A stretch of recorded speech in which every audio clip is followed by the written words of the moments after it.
प्रश्न क्रमांक 18. महात्मा गांधी सेतू या नावाचा पूल कोणत्या नदीवर उभारण्यात आला?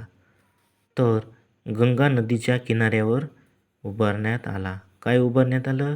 महात्मा गांधी सेतू. आता प्रश्न क्रमांक 19. न्हावाशेवा पळसपे हा महाराष्ट्रात सुरू होणारा आणि महाराष्ट्रात संपणारा राष्ट्रीय मार्ग होय. न्हावाशेवा पळसपे या राष्ट्रीय महामार्गाचा क्रमांक 348 असा आहे. न्हावाशेवा पळसपे हा देशातील सर्वात कमी लांबीचा मार्ग होय. वरीलपैकी कोणते विधान चुकीचे आहेत? तर फक्त 3 नंबरचा विधान चुकीचं आहे. बाकी वरचे दोन्ही उदाहरणे काय आहेत? बरोबर आहेत. प्रश्न क्रमांक 20. खालीलपैकी कोणता राष्ट्रीय महामार्ग सर्वाधिक लांबीचा आहे? NH-44 हा राष्ट्रीय महामार्ग सर्वात लांबीचा आहे. कोणता? NH-44 हा राष्ट्रीय मार्ग सर्वात लांबीचा आहे. पूर्व पश्चिम कॉरिडॉर खालील स्थाने जोडतो. पोरबंदर आणि सिल्वर. पर्याय क्रमांक ड. प्रश्न क्रमांक 22. खालील विधाने अभ्यासा व कोणते विधाने बरोबर आहेत ते सांगा. ॲडम्स ब्रिज प्रवाळ व खडकांचा बनलेला आहे. बरोबर आहे हे. ॲडम्स ब्रिजची लांबी सुमारे 101 किमी आहे. चुकीचं आहे. तर इथं पर्याय दिलेले फक्त विधान 1 बरोबर आहे. प्रश्न क्रमांक 23. सुवर्ण चतुष्कोनामुळे खालील शहरे जोडली जातात. ही शहरे त्यांच्या दिलेल्या जोड्यांच्या दरम्यानच्या लांबीच्या सुयोग्य उतरत्या क्रमाने कोणत्या पर्यायात नमूद केलेली आहेत?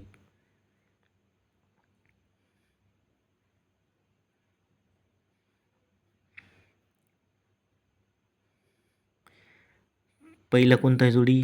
चेन्नई कोलकाता. त्याच्यानंतरची कोलकाता दिल्ली. त्याच्यानंतर दिल्ली मुंबई. त्याच्यानंतर कोण येतं आहे? मुंबई चेन्नई. हे फक्त पर्याय क्रमांक अ मध्ये आहेत. प्रश्न क्रमांक 24. गोल्डन क्वाड्रिलॅटरल म्हणजेच सुवर्ण चतुष्कोन पुढीलपैकी कोणती ठिकाणी जोडतो? तर ह्याचा पर्याय आहे दिल्ली जयपूर, नंतर मुंबई, नंतर चेन्नई कोलकाता दिल्ली. पर्याय क्रमांक क.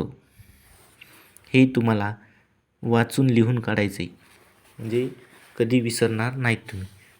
पुढील विधानांचा अभ्यास करा व चुकीचे विधान निवडा. तर ह्याच्यामधलं चुकीचं बघूत कोण आहे ते. भारतात 18 फेब्रुवारी 1911 या दिवशी हवाई वाहतूक सुरू झाली. बरोबर आहे. भारतात पहिली उड्डाण प्रयागराज आणि नैनी या शहरांमध्ये झाले. हे पण बरोबर आहे. नंबर क. शेड्यूल एअर ट्रान्सपोर्ट सर्व्हिस भारतात 1912 मध्ये सुरू झाली. चुकीचं आहे, म्हणून हे चुकीचं उदाहरण पर्याय क्रमांक क. तर ड बघूत. एअर कार्गो सर्व्हिस म्हणजे माल आणि डाक यांची हवाई वाहतूक. बरोबर आहे. चुकीचं विधान फक्त क नंबरचं इथं आहे. बाकी अ, ब, ड हे बरोबर आहेत. आता प्रश्न क्रमांक 26. रेल्वे विभाग आणि त्यांचे मुख्यालय यांच्या सुयोग्य जोड्या कोणत्या पर्यायात दिलेल्या आहेत? आता रेल्वे विभाग मध्य रेल्वे कुणाला म्हणतात? मध्य रेल्वेचं मुख्यालय कुठे आहे? मुंबई येथे आहे. पहिलं काय आलं? ल. म्हणजे ल इथं बघा पर्याय क्रमांक अ आणि ब मध्ये दोन्ही ठिकाणी दिलेलं आहे. तर पूर्व मध्य रेल्वे विभागाचं कार्यालय कुठं आहे? हाजीपूर. तर ये कुठे? दोन्ही ठिकाणी आले. बरोबर आहे. तर दक्षिण मध्य रेल्वेचं मुख्यालय कुठं आहे? तर हे मुख्यालय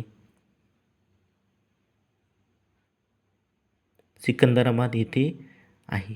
आता उरलं पश्चिम मध्य रेल्वेचं मुख्यालय ते कुठं आहे? जबलपूर. उरलेलं नाव जबलपूर. पर्याय क्रमांक अ मध्ये ह्याच्या जोड्या व्यवस्थित दिलेल्या आहेत. प्रश्न क्रमांक 27. पुढील विधाने अभ्यासा व योग्य पर्याय निवडा.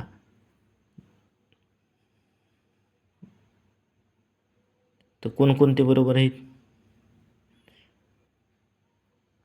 जेव्हा देशाला स्वातंत्र्य मिळाले तेव्हा माल वाहतुकीचे राष्ट्रीय रेल्वे मार्ग हे प्रमुख साधन होते. बरोबर आहे. स्वातंत्र्यानंतर भारतामध्ये रस्ते वाहतुकीत मोठी वाढ झाली. बरोबर आहे. 3. आज रेल्वे आणि रस्ते ही वाहतुकीची प्रमुख साधने आहेत. तिन्ही पण बरोबर आहेत. तिन्ही विधाने बरोबर असणारा पर्याय क्रमांक ड आहे. प्रश्न क्रमांक 28. पुढीलपैकी भारताचे सर्वाधिक मोठे कंटेनर पार्ट कोणते? विशाखापट्टणम सर्वात मोठे भारताचे.